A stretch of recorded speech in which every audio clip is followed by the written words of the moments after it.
I think we can start a discussion on some of the issues. Just to start with the less exciting part, we stated that if you don't have a DA available, then you would use PEG interferon ribavirin for genotypes 2 and 6. Well, we recommend first-generation PIs for the genotype 1.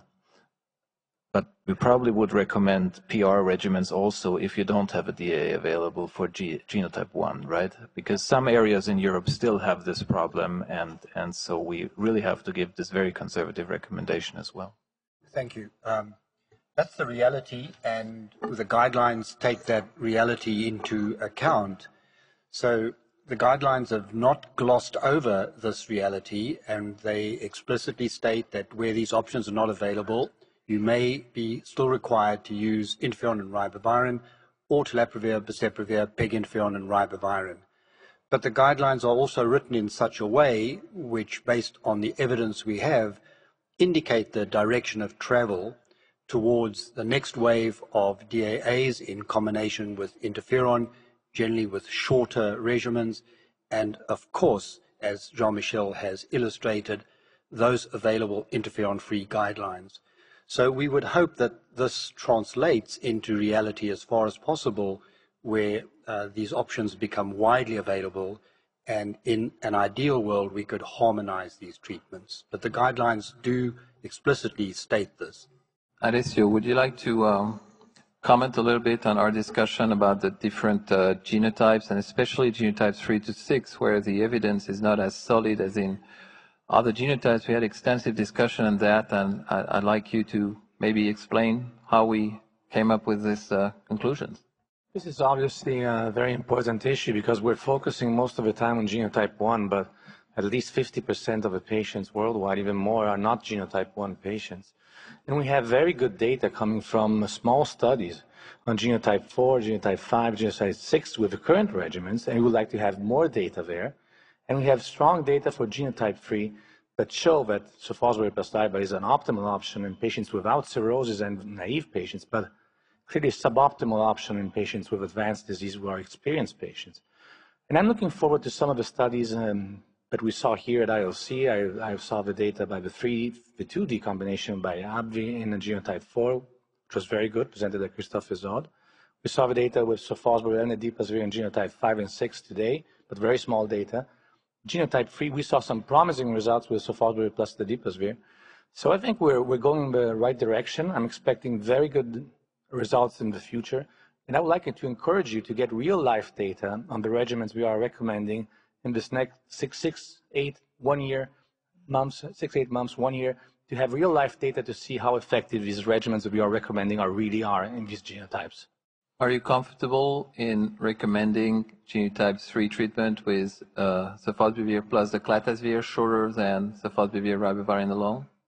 I think so. I mean, from what we know that this regimen will work. We have small numbers, but we should not forget what we have learned in these years. If we know that the drug is working in vitro, it's working in vivo, and if there are no safety issues, the drug will work perfectly. Jeff, we have discussed a lot the interferon containing, interferon free. Should we have interferon still? Should we not? What is your opinion on that? And can you reflect the discussion, how we ended up with recommending both interferon containing and interferon free regimens? I think it's clear that we're in a transitional phase. And I think it's clear from the evidence we've heard at this meeting that the direction of travel is towards interferon-free, and it's also clear that there are several interferon-free regimens which have already been filed in the EU and, of course, elsewhere in the world. So that's the clear direction of travel. The evidence for interferon-free is now strong. There's based on a good deal of evidence. The preliminary evidence was first obtained in non-responders. It was also obtained in prior protease inhibitor non-responders, and of course in trials like Valence, where we had evidence for a longer duration of sulfosylate plus ribavirin, for example. So there is this evidence base for interferon-free. There is, of course, what seems to be an important biological basis for interferon-free. So those individuals who have lacked inherent sensitivity to interferon, by definition have not responded to interferon, are now being effectively treated by regimens that do not contain interferon.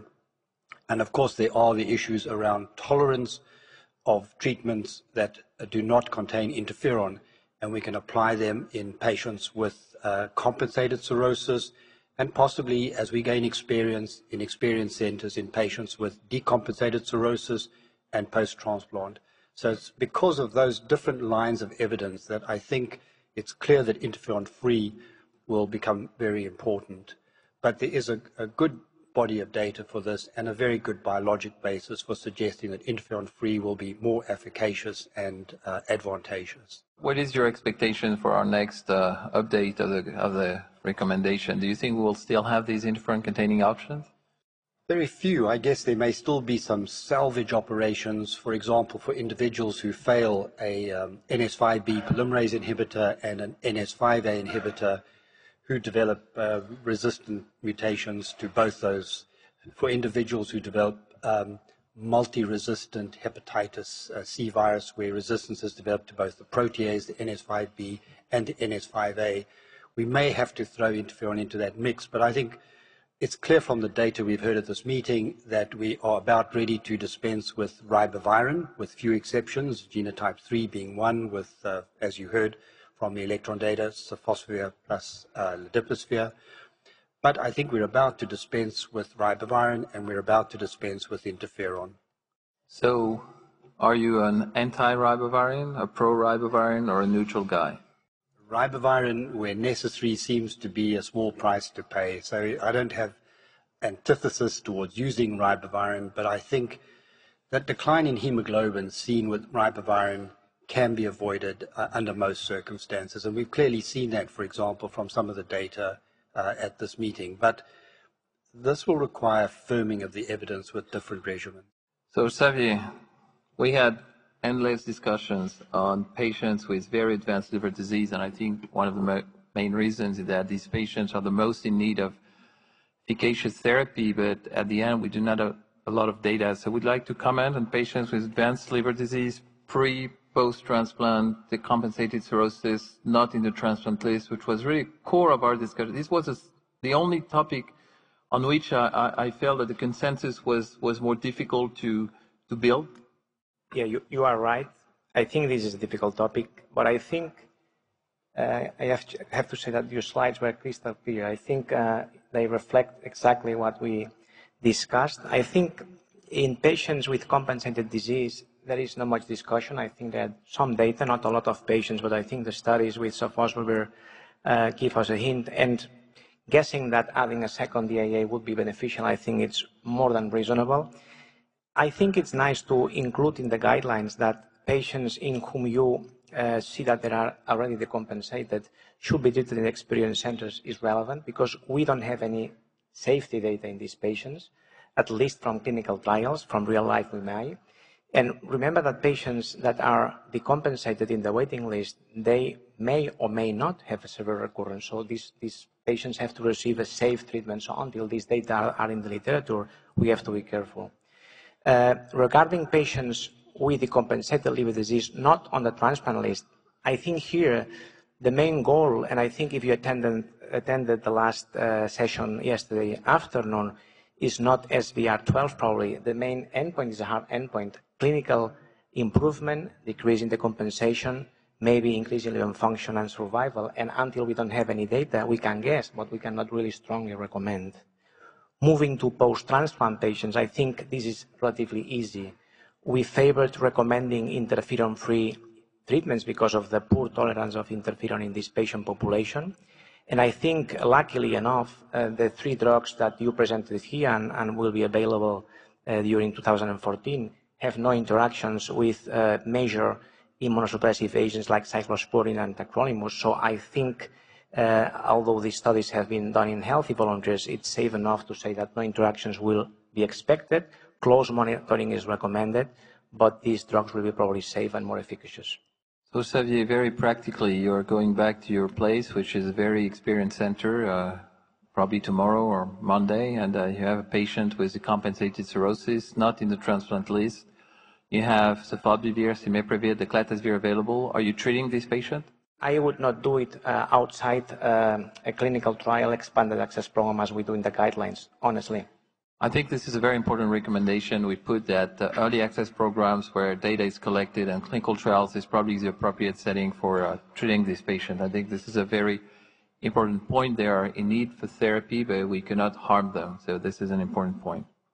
Massimo, we had a very short discussion actually on HIV, and I think we ended up with something which is breakthrough news, that the HIV-infected population is no longer a special population. It's a very regular population. I even heard at the CROI meeting that these patients have slightly higher SVR rates because they are so used to take oral drugs that they're very compliant. Can you comment on the HIV population? Yeah. I think that this is a very important point, even from a political point of view. You have to take into account that now hepatocellular carcinoma and cirrhosis together are the major cause of death among HIV-positive patients. There are some evidence that the mortality in patients with co-infection was almost the same that we observed in 1996 before antiretroviral therapy because of this concurrent cause of death. In addition, hepatitis C is associated with an increased rate of comorbidity, renal, central nervous system, and bone comorbidities, which are important management of patients with hepatitis C. And I think that our statement that the treatment is the same in patients with HIV, we probably do not need a special label for HIV-positive patients in the recommendation, in the label of the products, is very important because in many nations, in many places, the reimbursement of this drug for HIV-positive patients they were not reimbursed because of the lack of specific indication. So I think that it no longer appears. The response is very good, probably because the adherence of this patient is very good. They are used to take drugs for all their lives. The only thing that we have to take into account is the interaction with other drugs, but these are generally manageable with most of the drugs that we use in HIV. So I think that this statement could be very important for our patient in order to start to cure this patient extensively and to have reimbursement for the drugs for this patient. Can you expand a little bit on the drug-drug interactions? There are people who are used to treat HIV, not used to treat HCV in this audience. People are used to treat HCV, not HIV. How comfortable can we be with the 3 new drugs that will be on the market? With regard to the antiretroviral drugs, which ones would be your favorite drugs to use to avoid drug-drug interactions or complicated changes? Certainly the integrase inhibitor lack any drug-drug interaction because so they are generally chosen as the reference drug in most of the studies with the new drugs, the new substance which are coming. However, I think that probably with Sofosbuvir there are no interaction with antiretrovirals.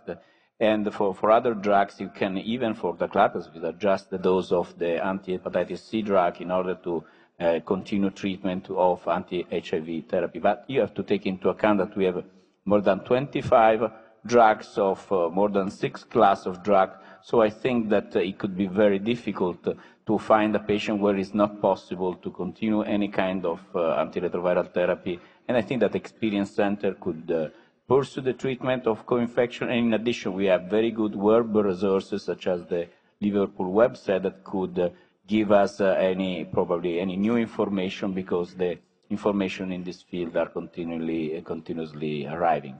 One thing important is that the data that we have in normal subjects without co-infection, without liver disease, on drug-drug interaction are not the paradigm for our practice. We have to study this because the subjects that we treat are not normal, and this is an important point. Do you believe HIV treaters who will also treat HCV infection in their population are well aware that patients with cirrhosis should be followed for HCC and are not just cured from anything? Do you think we have to make efforts in terms of education in that target population of treaters? Education is always needed. However, in most of the guidelines for the treatment of HIV, this is strongly underlined that patients with cirrhosis should be identified according with non-invasive method, and a patient with cirrhosis should be screened for esophageal varices, should be screened for hepatocellular carcinoma, and probably should be managed in collaboration with the pathologist. Christophe, what about virological monitoring? Are we conservative? Are we aggressive? Are you happy with what we decided together? I'm very happy with what we generated, actually. not only because we generated it, but I think it's very well also based on the data we do have. I think if we just look for the viral load declines on treatment, we have seen that with all these therapies, more or less all patients get undetectable on treatment, and that the correlation of undetectability on treatment with the interferon-free regimens and the final outcome and relapse is not high, and therefore we do not use response-guided therapies for these interferon-free regimens. For the interferon-containing ones, we need the week 4 because there we have a stopping rule with simapravir, and this is clearly stated in the guidelines. But otherwise, we don't need it for guidance of our patients, guidance of the treatment durations. But we need it for 2 things, I think. One thing, you mentioned it already, is adherence. These drugs come at high costs, and thirdly, we want to know that these patients take their pills. There may be patients which want to sell them around the corner, and we certainly don't want this. So adherence is important, and for this, we have to see that the viral loads are going down. The second thing is that patients love nothing more than seeing the viral loads dropping down. So that is motivation of the patients, that the treatment is effective, that the viral load is going down, and this is nicely done by week 2, week 4, because the majority of patients is already at week 4 below the threshold of detectability or below the threshold of quantification of the viral load assays. So for these 2 things, I think monitoring is still required, yes. What about resistance? I presented at the PG course on the risk of resistant selection in patients who fail on therapy, who are a minority, but I think we had confirmation of this with very nice reports of the very few patients who failed on DA combinations interferon-free, who selected viruses that are resistant to either a protease inhibitor, an S5A inhibitor, non-nuc inhibitor. So what do you think? What should we do? Should we test for resistance prior to therapy, systematically, occasionally, after therapy, breakthrough, retreatment, whatever? What do you think? And what do we think, actually? This is a much more complex thing, and I think we will also learn with more data coming in during the year and probably later on. Currently, I think with the recommendation to do resistance test only for simapravir 1A patients, is something which is clearly based on data we do have. If you decide to treat your patients with simapravir peg-riber and you see the 1A Q80K results, I think here we have to exclude that the patient with Q80K is treated, and therefore if you want to put such a patient on simapravir, you should exclude Q80K, and here a resistance analysis may be justified if available. Otherwise you have to decide on the basis of the subtype. For all other therapies, the daclatasvir plus peg-riber or the interferon-free regimens, the fosbuvir-based regimens together with simapravir or together with the daclatasvir, currently we don't have sufficient evidence that baseline resistance testing will help to select patients for the right regimen. Whether this will change in the future when more data are coming in, we will see. So far we have 4 out of 6 patients who failed sofosbuvir simapravir with resistance Q80K at baseline. We had yesterday the presentation from Fiona McPhee. 1 patient failed sofosbuvir daclatasvir with a relapse. Of course, we can't draw any conclusions from these data so far. Therefore, there is no general recommendation for resistance testing at baseline. And as we also don't exactly know how to handle these resistant variants in patients who fail to respond to these therapies, there's also no general recommendation for resistance testing after failure in few patients who might not achieve an SVR. But also here, I think these things are not defined forever. We have to wait for more data. We have to wait for retreatment schedules for these failure patients. Then we will see whether we need resistance testing at all. Jeff, patients with impaired renal function, it appears to be a little bit problematic because we do not have a lot of data. How do you deal with these patients? How are you going to deal with these patients? Well, we have seen with the triple combination first-generation protease inhibitors that telaprevir and boceprevir may, in certain patients, particularly those with a predisposition, hypertension, diabetic nephropathy, it might be some impairment of renal function. You have to be aware of that as well. For patients who have very low creatinine clearance, for patients who are on dialysis, sofosbuvir has not yet been properly investigated. So we don't know the appropriate dose of sofosbuvir in patients with a creatinine clearance eGFR less than 30. and we cannot recommend its use in those patients. We would hope that quite soon we will have that data. We will know how to dose sofosbuvir. So that's one of the outstanding problems we have in any regimen that is based on sofosbuvir. There are, of course, other drugs that can be used, but they will remain a problem for interferon-free or interferon-containing regimens with sofosbuvir.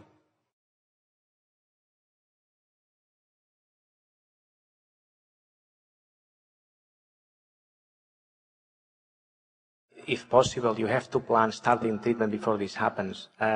What we usually do, and we have done using the compassionate use or clinical trials, is always assess the risk of this patient with the HCC team. We are speaking of patients with compensated disease. If the tumor is not well treated or there's a risk that this patient has tumor progression, you have to just talk to your HCC team and make the right decision. Usually, I think, at least in some countries in Europe, you can more or less foresight the time that the patient will remain on list. I would probably tell you that you can delay if the patient is stable, but you never know when the next leave is going to come. So remember that we're preventing a thing that still has not happened. So I'm not very friend of doing this unless, again, you have a consensus with the HCC team.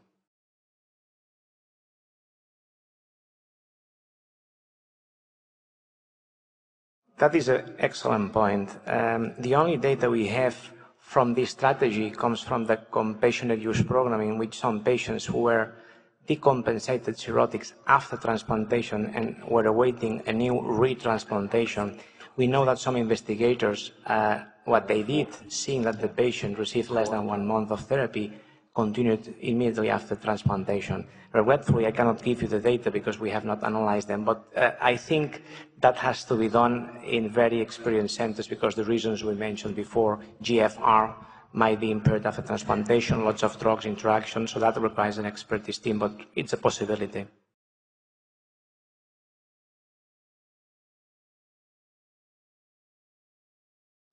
Thank you for raising this point. It's an important point.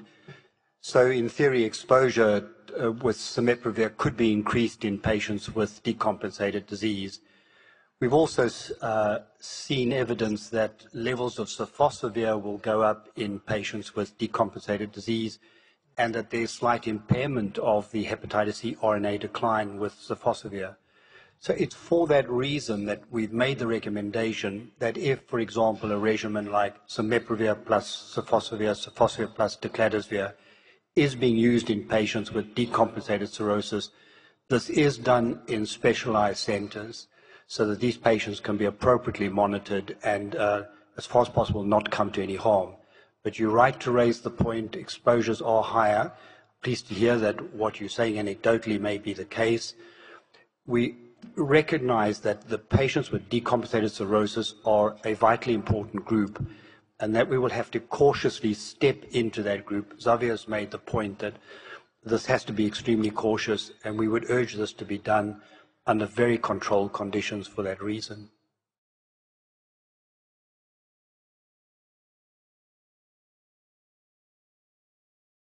At the current point, I think it is impossible to have a clear-cut recommendation because most of the data we have are coming from clinical trials. So we're looking at patients who are in the 50-year range.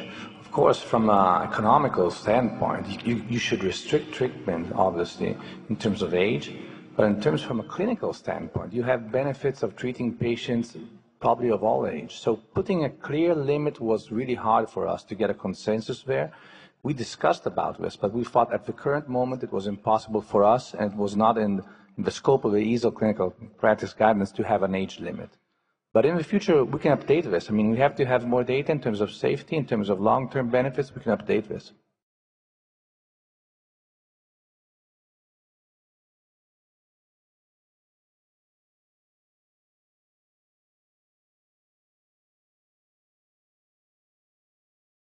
As Jean-Michel showed nicely, I mean, the end point of treatment is not getting rid of the virus, it's preventing complications and improving survival. So obviously, if your patient has impaired survival due to other comorbidities, which is the case also of patients with decompensated disease who might have severe renal impairment. So the recommendation is to be very cautious in treating these patients with conditions that impair survival.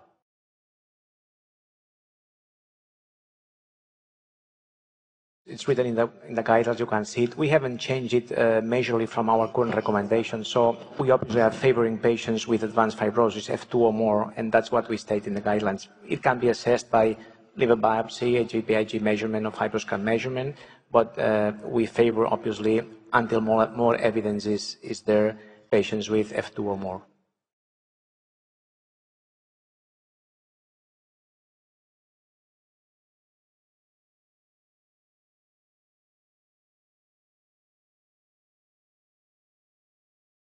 That was the first point I raised in the presentation. That was a matter of discussion. We obviously provide these guidelines for countries that have access to the drugs, and if you don't have access to the drug, you cannot use them.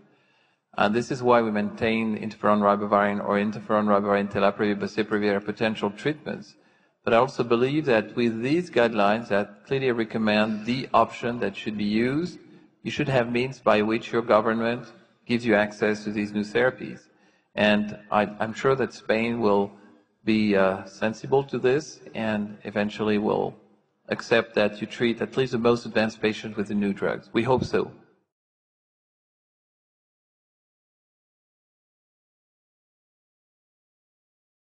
Well, we have data from, for example, the Cosmos study in prior non-responders, and that seems to point towards the efficacy of interferon-free regimens. We also have a smaller body of data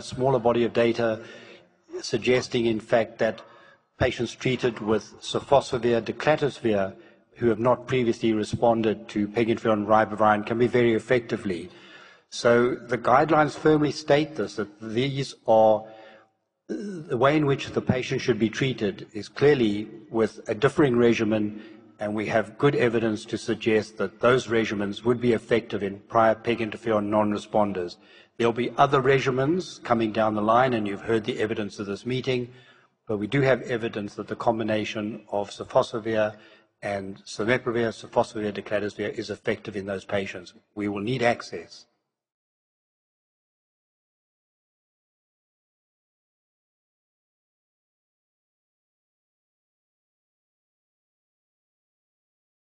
We agree with you that the patients should be involved, and they are involved in many of the actions of EASL, as Marcus said the first day, and also in many of our personal local actions for the patients.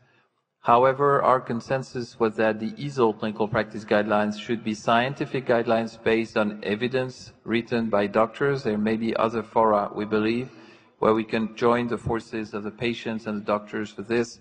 And these guidelines was not exactly where we wanted to fit this, but we completely agree that the patients are playing a crucial role. And we would really value, by the way, I'm sure the patient associations are present in the room, would value their feedback, their comments, and their help for promoting the guidelines. So thank you for this comment. It is time to close this session. I would once again like to thank Marcus Speck and the governing board for giving us the opportunity to do that. Thank my exceptional panel of friends, because it's been a pleasure to do that. And we will be back with an update very soon as this is needed. Thank you very much.